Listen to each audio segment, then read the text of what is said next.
question to you then about it was very touching. I watched an older African American gentleman trying to talk to a younger African American protester and begging him to be peaceful, and the young man saying peaceful protests have not worked for us.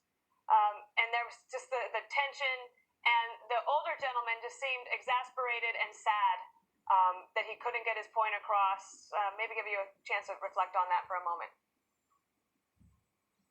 Well, the younger person's absolutely wrong. I can tell you, I've written this history that if you go back to everything from, Brown v. Board, which is a Supreme Court decision in 54, forward to the Civil Rights Act, the Voting Rights Act, the Fair Housing Act, so much of that is based on the idea of peaceful protest appeals to conscience in the American mind, black and white.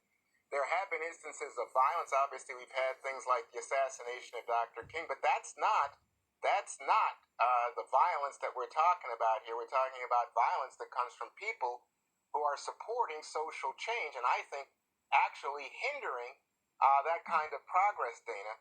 It's very difficult, I think, when you look at the young people today who don't necessarily tap into any of the older leadership, the Sharpton, Jacksons. They are really reacting, I think, in large terms to social media and to each other and to gaining some kind of attention.